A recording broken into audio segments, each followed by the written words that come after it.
This is Hanging Heavy.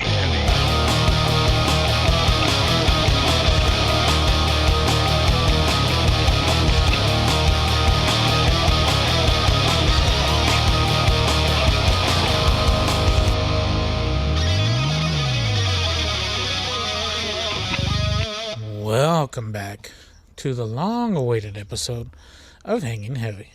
As always, I'm your boy Desecrator, and today I'm joined by a long-time friend, and it's been a while, been a minute, as the youths like to say. And if you recognize if you recognize that music, It's been a long time. you know I'm talking about my boy TheeWhiteCartlon. Hey-o. I am delivered. I'm not used to stuff being a long time, you know what I mean?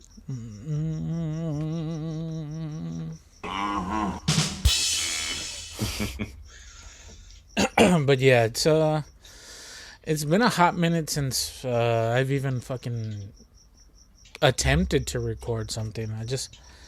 I guess that seasonal depression started sinking in, and I just didn't feel motivated. And Dude, it's just so weird to hear a Texan say seasonal, like you guys actually get a winter, you know? I mean, not really, right here down in Texas. Yeah. Not compared to my brother from the Great White North over here. Yeah, snow Mexicans. Like Yeah, a different ordeal. We get that bitch-made winter down here.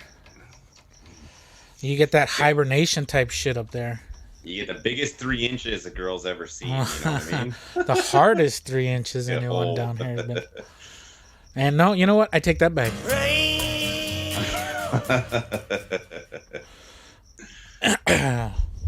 But yeah, it's good to be back, and we're still figuring shit out with Papi's schedule, because his shit is always changing, and my shit is changing now. So eventually we'll figure it out. If not this year, maybe next year. We're already halfway through fucking this month. So whatever. But before we get any further into this episode, we have a fucking timely tradition where at the start of every show, we do a shot, we chug a beer, take a big old drink of our drink, and whatever we got near. You ready? Yeah, boy. Put it in the air. Got the Texan shot glass he gave me. That fitty cow. Oh, baby. Surprise, Sniping this motherfucker. one straight down the throat, eh? You gotta have them thick walls. Oh. All right, 3, 2, 1. For those of you new around here, my boy Carlton over here always fucks the order up on that. Hopefully 2, 1, 3. No, he always... Oh, I didn't know we were going to count down. Oh, fuck. Yeah, I always jump the gun with that, eh? Oh, yeah. Yeah. It's almost as timely as the tradition itself. Yeah. But yeah, fucking... where is it? This one. Yeah, before we get into the meat and potatoes, as I like to say down south, filler. I recently saw fucking Oppenheimer, finally. Oh, damn. I don't know if you care about it, but as an American, I think it's your goddamn civic duty to fucking know your history. I mean, me personally, I already knew pretty much all there is to know about said events. I'm a history buff a little bit. Not really. You should have a pretty good good idea how accurate it was, hey? Yeah, it was. I'm not gonna rate it by any metric. I'm just gonna say that I thought it was fucking good. Yeah, it is pretty swell things about it. It is It's pretty fucking. powerful. It is fucking long. I'll give you that. Right. But it's captivating, man. Like, I didn't even notice that 3 hours had passed. Nice. And like, I already knew most of the shit that they were gonna say. So like, as it was happening, I was like, "Oh, this is this, and then they're gonna talk about this," and then like they bring it up like 2 minutes later. I'm like, I fucking knew it. That's cool. Yeah, I wonder if that played a part in it too, though, right? If you knew what was coming, I mean, it's yeah, right? Give you something to look forward to. Maybe it made 3 hours a little easier. For yeah. three, or how long is it? What's the runtime on it? Probably like I want 249 to or say it's something like that. almost 3.5. Oh, geez, hey. Let me runtime. 3 hours, 180 Yeah. minutes and 9 seconds. At what point do you then go, maybe I should just make this a series instead? Do you think it captured everything it needed to, or what? I think so. Yeah. Towards the end of the movie, there was something that happened that I didn't even know happened. Right? I mean, Oh, okay. all of this shit happened before I was even a twinkle in my father's eye, you know? Mm-hmm. So I can only know what I've been taught and what I've like looked into myself. Right. But at the end of the movie, I'm not gonna say what happens or anything. Spoiler alert. But at the end, something happens to Oppenheimer himself, and I was like, of course they did that to him. They Was that always do that to people like him. right. And if you make it through the movie, you'll understand what that means at the very end. Right. Like I said, I'm not gonna talk Now, anymore was about. that still historical? Did you look it up after? Or was Oh that yeah, just, for sure. Like everything in the movie was pretty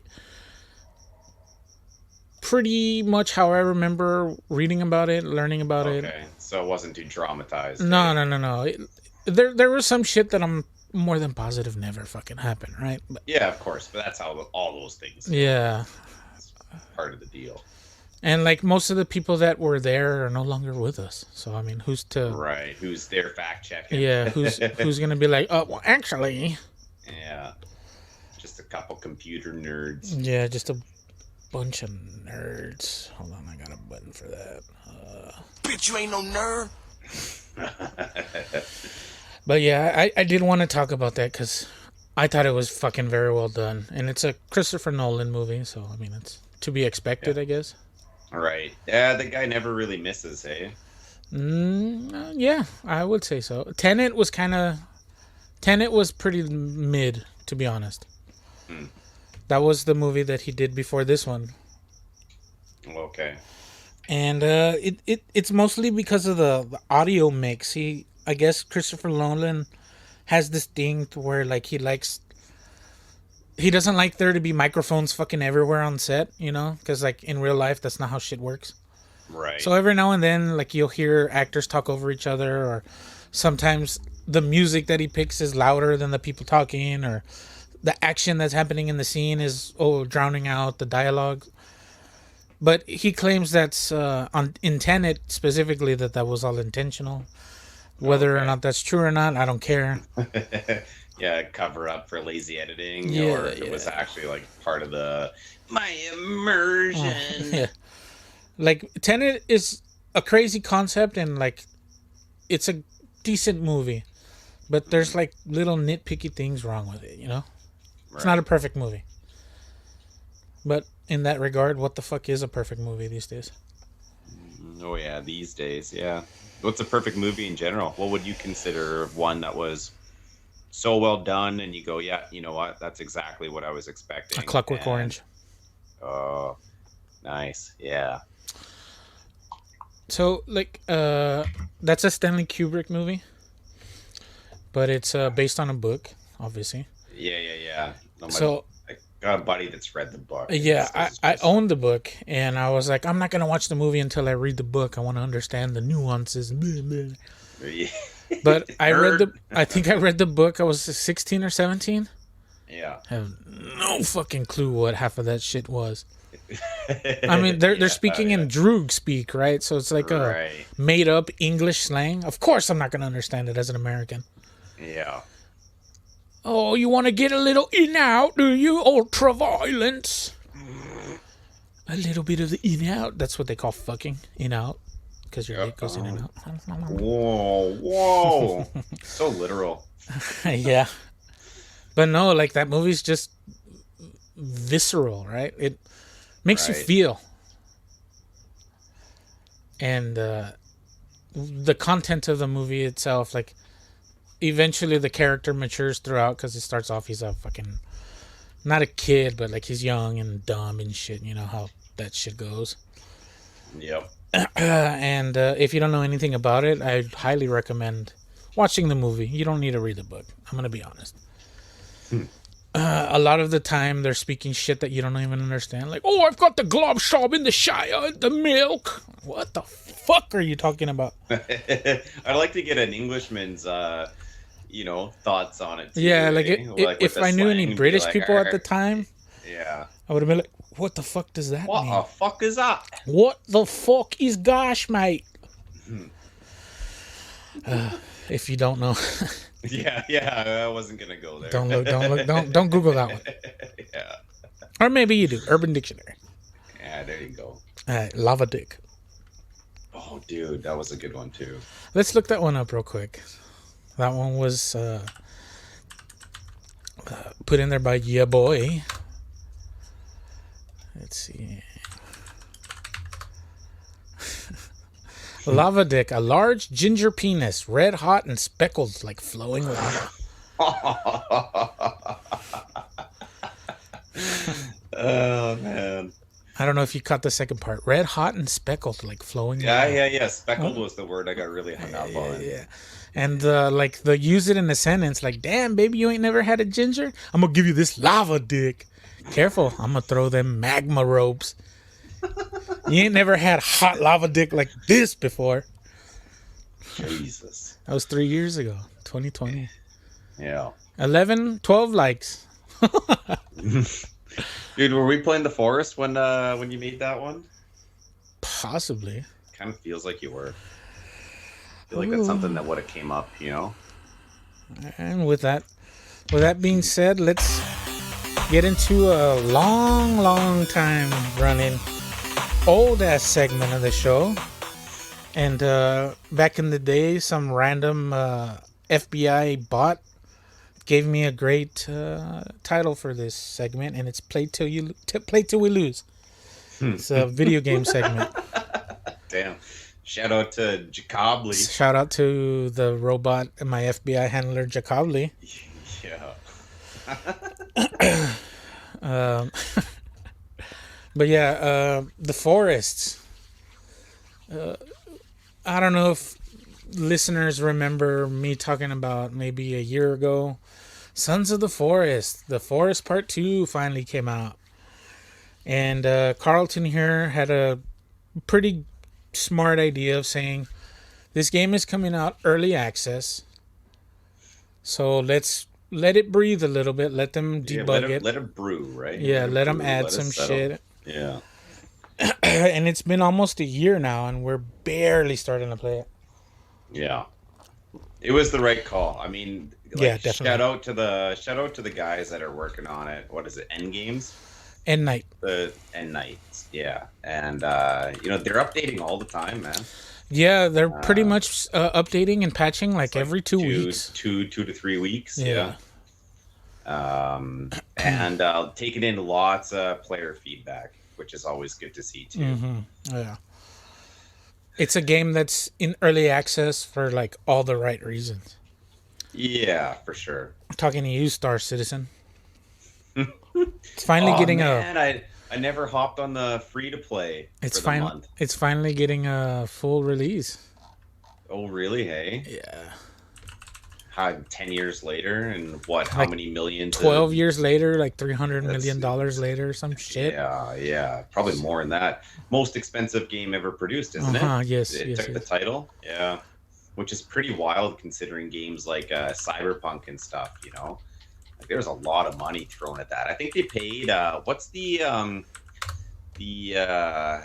guy for the DLC, like not Keanu Reeves does the main character in the base game, but Idris Elba? Yeah, they reportedly paid him like 80 million. Okay, so let's see, it started Kickstarter, whatever.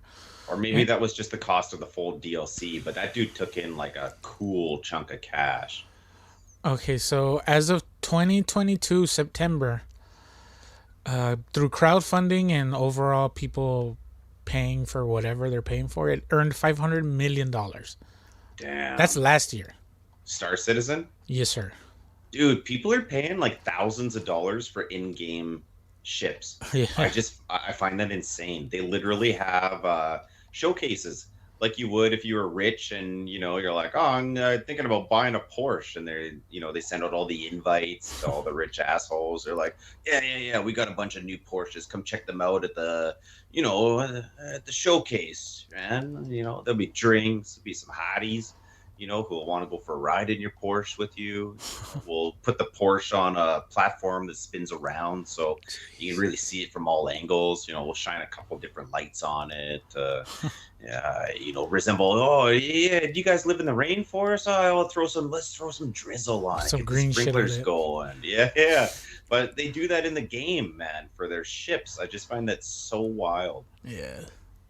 Yeah, so, okay, according to this dumbass website, I'm not even going to give them free clout. The original Kickstarter started in 2012, and they raised $2.1 million. At the time of this article being written, the funding stands at $597 million. $600 million for a game in early access in 10 years. Yeah. It looks sick. I'll give it, the ships do look pretty cool. You should look up the most expensive ship. I think it was like $50,000 or something. American, like not even Canadian. Or pesos. Some snow pesos. Star Citizen most expensive ship. I don't know what that means.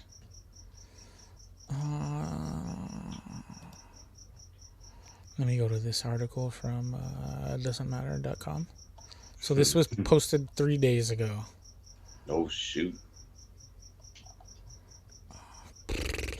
Okay, so the never finished Star Citizen is selling a high roller exclusive Legatus 2951 ship pack bundle for a massive $40,000 USD. Jeez, dude.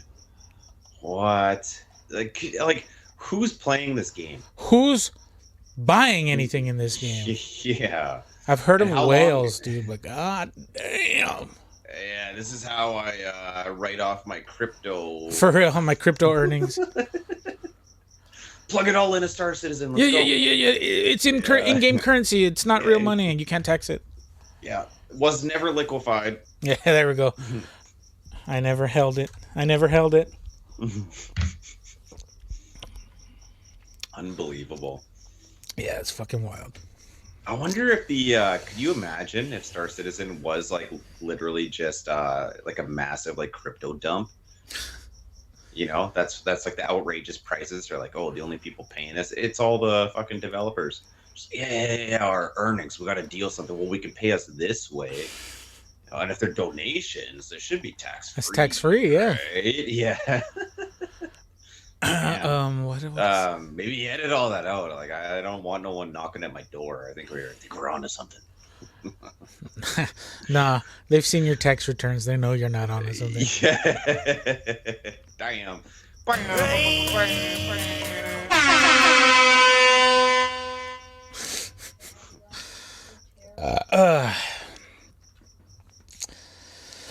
But yeah, we started playing fucking Sons finally.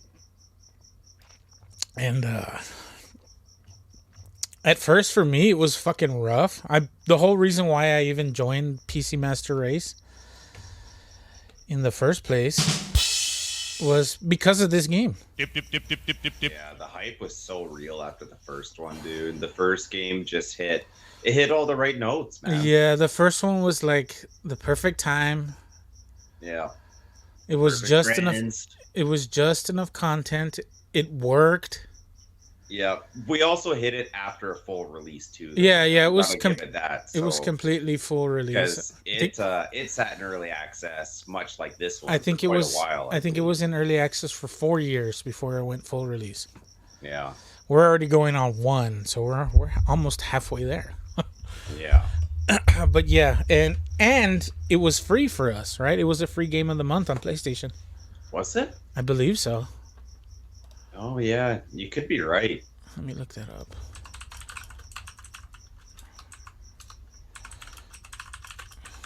free on PS4.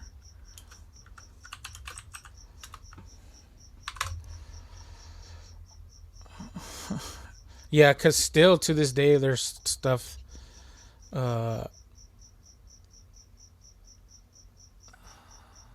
If there was still some stuff missing from our release, I guess due to the limitations of the console or whatever. Yeah. I want to say for sure that one thing that wasn't present was the walkie-talkie on the PS version. Oh, yeah. I still don't know how to use it in this one. Can you imagine if you could, like, tap into distress signals with it and we're just missing a huge part of the game?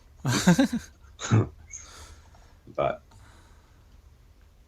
yeah, no, the first one really, for me, it hit all the right notes. 100%. Yeah. The map was so sick, too. Like, wasn't massive, you could run across the map in a decent amount of time. And by the end of it, just the intricacy of the caving systems and how they matched up perfectly with the above ground stuff, right? So they had all these underground caving systems, and then you would pop out above ground, but they ended up interconnecting a lot of the caves. So you could like dynamite walls and stuff like that to open them up. And it really worked. Yeah. And they did the caves pretty legit. Like I've done a little bit of, I guess if I call it caving, people would hate me. The true authentists. Spelunking? Spelunking, yeah. Fucking spelunkers. Yeah. And they got the vibe down pretty well. And in the new one, they look so unreal in Suns.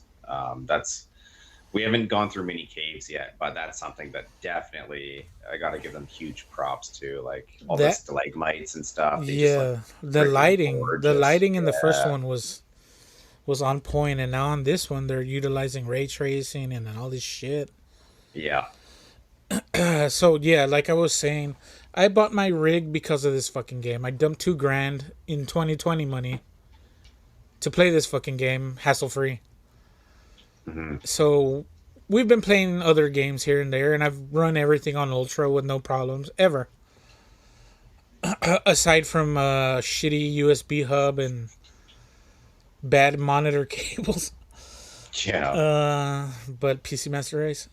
Anyway, that's more user error than anything, but I'm not going to admit I'm wrong. Fuck you. Samir. You fucking Samir, your IT is bullshit. But yeah, fucking we go to play this game finally. I'm like, yeah, fuck yeah, I'm gonna crank. I crank all the settings to ultra, put everything on the most demanding shit, and we get in, and it's all right. It's not running the smoothest, but I was like, it's early access. I'll let them take it. I was reading that some AMD, or not AMD, some NVIDIA cards weren't properly running it. They were going to fix it eventually in updates, whatever, So I figured, I'll just chalk it up to that. But then we started building a base by a river and a waterfall. And as soon as it started raining in game, my PC was chugging. It was thirsty. There was too much shit going on. So whatever. I was like, oh, well, fuck, that sucks. My PC's a piece of shit 3 years later. So much for all of that goddamn money. Yeah, to play a $30 God damn game. it, Bobby. Yeah, to play a game that definitely is nowhere near pushing my cards to the limits, So whatever, fucking, we played a couple days, and I was like, man, this is bullshit. Nothing works. I was reading that some people had the same issue, and that it's not like your hardware, it's all optimization. And like I said before, I have an NVIDIA card, so they have like an optimization tool. And since we put this game on the back... GeForce experience. Yeah, GeForce. Yeah. Exactly. Since we put this game on the back burner for a year, I completely forgot to optimize it. So your boy went, and it's as simple as clicking optimize. Yeah. As soon as I did that, I relaunched the game, and it was butter. Nice. So yeah, hey, I'm not a complete shitter. Now I just suck at the game. But yeah, fucking this game already feels. I can feel the potential. Yeah. I don't want to hype myself up too much. There's still that like fear of disappointment in the back of my mind every time we play it. And I'm gonna be honest, we did. This is not our first playthrough. We've already done like 3. Hmm. The first one, like we played maybe an hour at launch, and they completely changed how the game works. So it was brutal, Yeah, had a learning curve for sure. big time. So, like in this one, it's a survival game. So you got to build, you got to craft and shit. But they decided to make the building, I guess, a little easier or more streamlined. So I wouldn't even say that. I'd say, well, some of it, yeah, some of it feels a little bit more streamlined. One of the big things, or the reasons I think that they went this route too, was it made customization a little bit easier, maybe, but it feels more realistic as well, which is kind of neat. yeah, Yeah, because the way I'm sorry, I thought you were gonna take yeah, off. Yeah, because the way it was set up in the first one was it relied heavily on placing blueprints, yeah, and yeah. then you would get all the stuff you needed for it, and then you would spam a bunch of your inventory into the blueprint, and away you built. And this one still has that. There are pre-built stuff, but and I believe the last one did have some kind of like custom building, but you had to lay out basically a million blueprints Yeah, yeah, yeah. for You the have to custom like, building. yeah. And in this one, basically whatever you're holding, you can then place in the world. So if you've got like a log, for example, you can place a log on the ground, or you can switch to place it upright. Or if you place it, on the ground or upright, you can then cut it as well. It's a half log, quarter log. You can take the full length logs. And so there's a book that shows you a little bit about the crafting, and it explains how things need to be laid out. Like you have to place things in a certain manner to then like lay down a floor, right? They need to be a certain distance so that you can split panels and that kind of stuff. So it does take a little bit of getting used to, but once you get the gist of it, it does feel a lot more immersive Yeah. than the previous styles, where you can see in like a hollowed out It's like outline of what you're gonna build, right? a hologram of what's gonna be. Yeah, it's a little cheesy, Yeah. But I mean, that's how most of these kind of games have always worked. So I think they're really trying to take that next step of realisticness, Like right? freeform Realism. building. Yeah. Yeah, totally. And I do think it's cool that you can hold the item and then walk around with it, and it gives you a few different options of like, okay, this is how you could place this. This is how you could place that, right? And you can still connect things to each other and that kind of stuff, but it does feel more flush.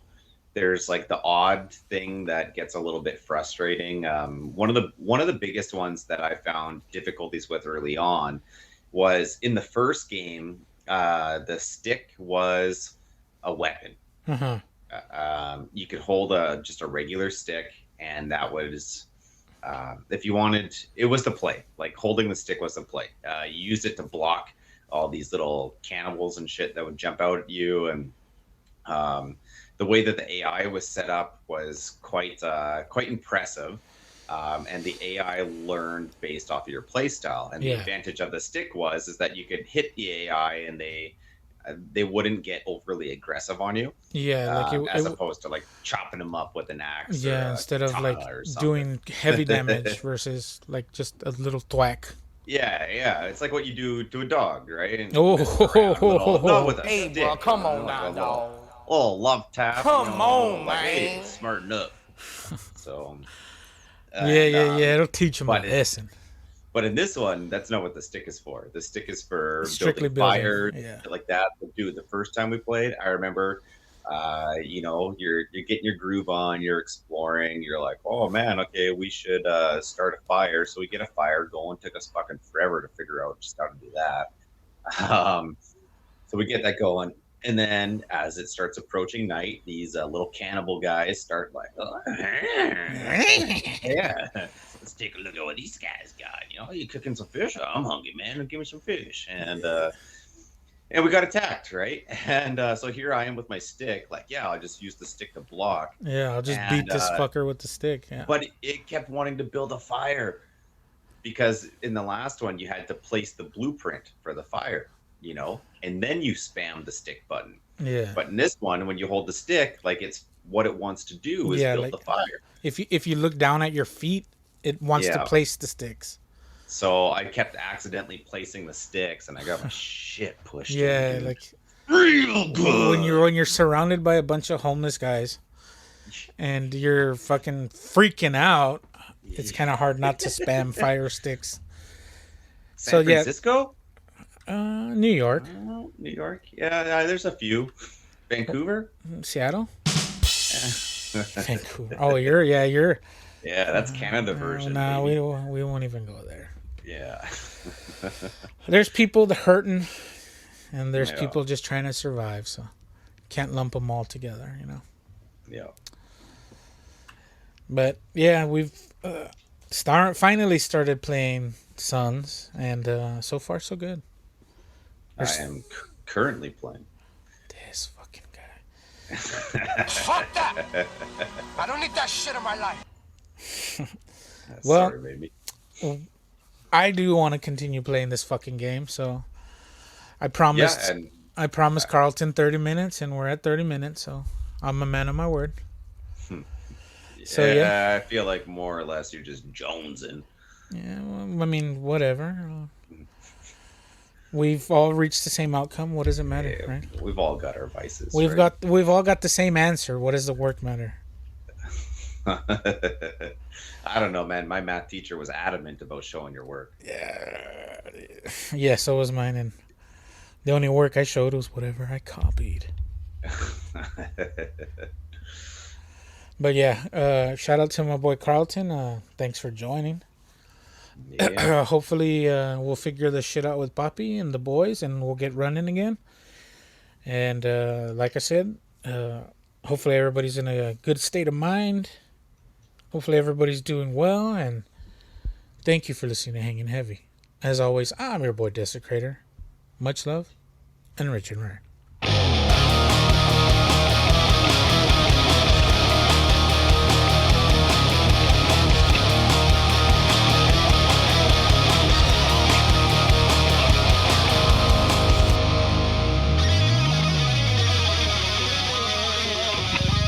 This is Hanging Heavy.